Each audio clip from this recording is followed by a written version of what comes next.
مرحبا، إن شاء الله تكونون بخير. وصفتنا لهذا اليوم هو الخبز بتشكيلة الخضروات، واللي حنقدمه على شكل لوحات فنية.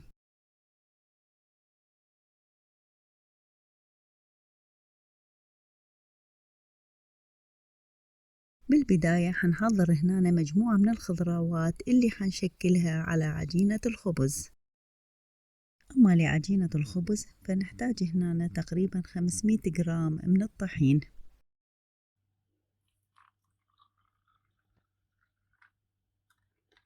بعدها ناخد ملعقة من الخميرة الجافة ونحركها بنصف كوب من المي الدافي ونتركها حتى تتفاعل.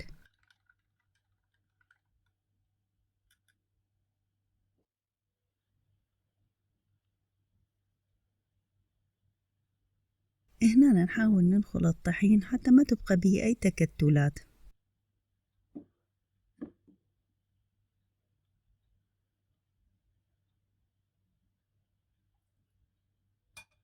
أما المطيبات فضفت هنا ملعقة صغيرة من السكر وملعقة من البهارات الهندية، وتقدرون هنا أنتوا تضيفون أي بهارات مشكلة اللي تفضلوها على حسب الرغبة.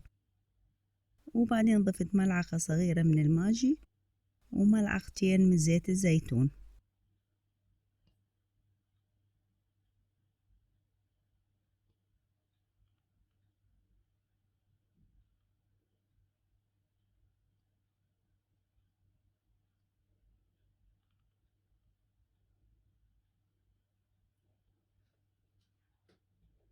وطبعا بعد تفاعل الخميرة نضيف أيضا إلى الطحين.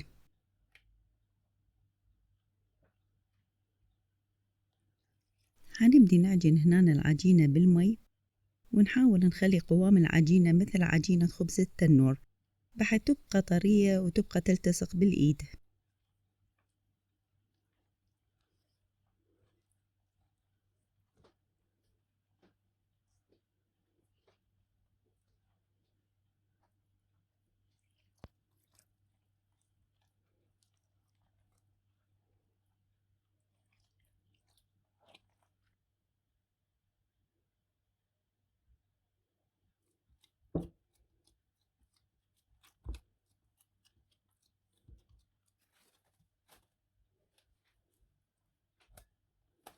هنترك العجينة تختمر لحين تقطيع الخضروات وتحضيرها.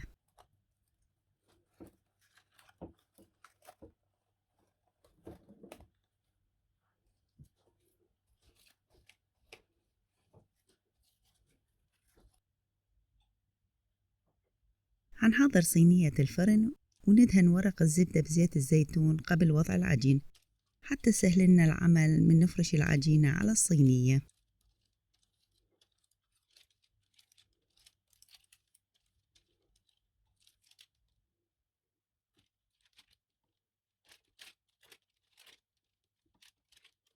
هنشكل العجينة هنا أما بالشكل الدائري أو البيضوي.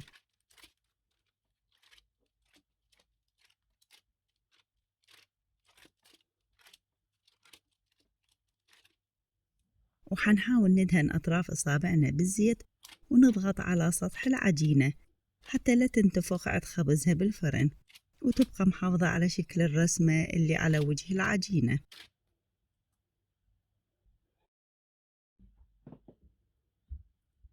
أخذت أعواد الفاصوليا الخضراء وشكلتها على سطح العجينة على شكل أغصان للورود.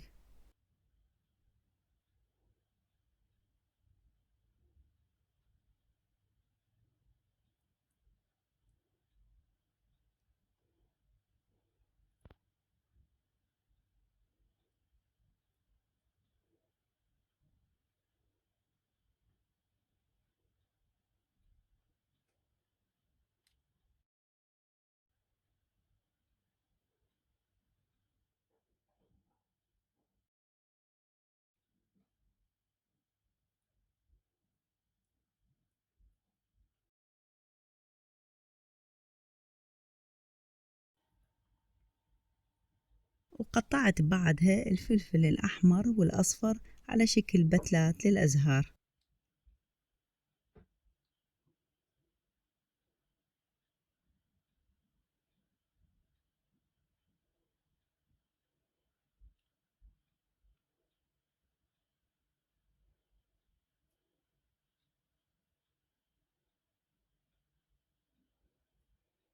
أما الشكل الآخر فقطعت الفلفل على شكل دوائر على مود يعطينا شكل الأزهار، وبالوسط حطيت حبات من الزيتون.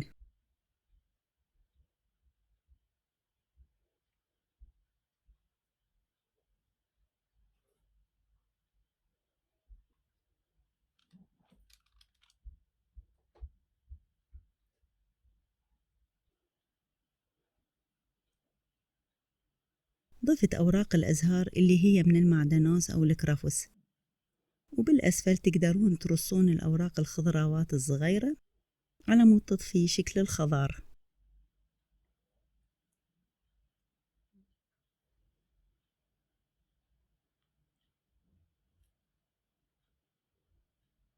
حناخد بيضة ونضيف لها ملعقة من الحليب حتى نطلي بيها سطح الخبز.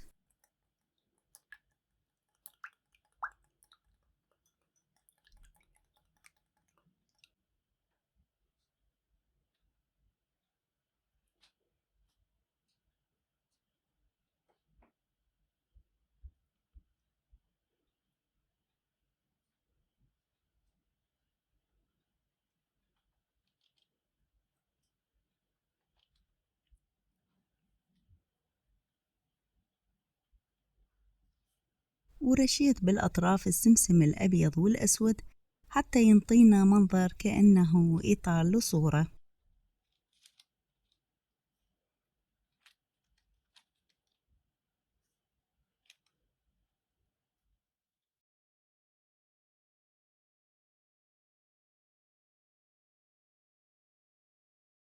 هندخلها الفرن بدرجة حرارة 190، وطبعا حيكون الفرن محمي سابقا.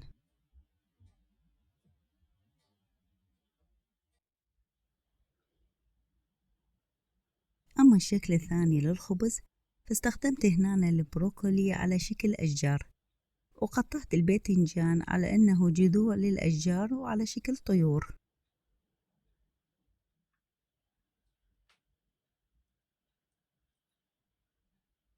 هنا تقدرون تخلون حتى أولادكم يشاركوكم، أو أن يبتكرون أي صورة فنية من خيالهم ويشكلوها بالخضروات، فحيقضون وقت جدا ممتع ومسلي بعمل هذا الخبز.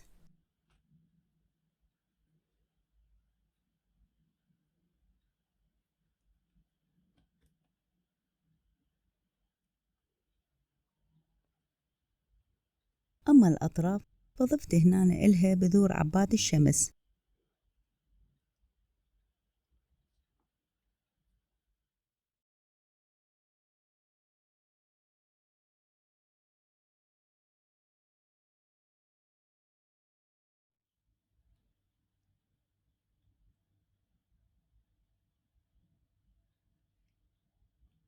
أما الشكل الثالث للخبز فاستخدمت هنا البصل وقطعته على شكل ورود.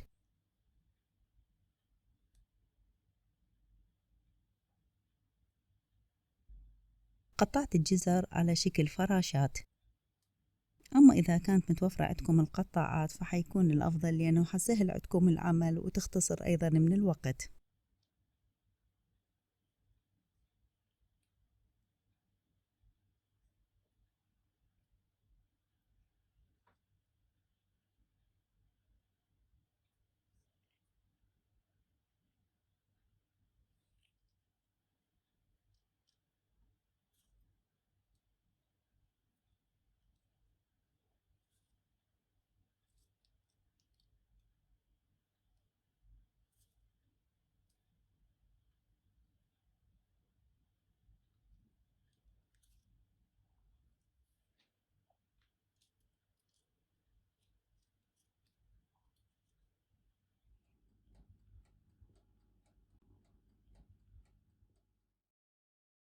وهذا هو شكل نهائي لوحاتنا الفنية لهذا اليوم، فأتمنى أن تنال رضاكم وأن تشاركوني بتعليقاتكم وآرائكم.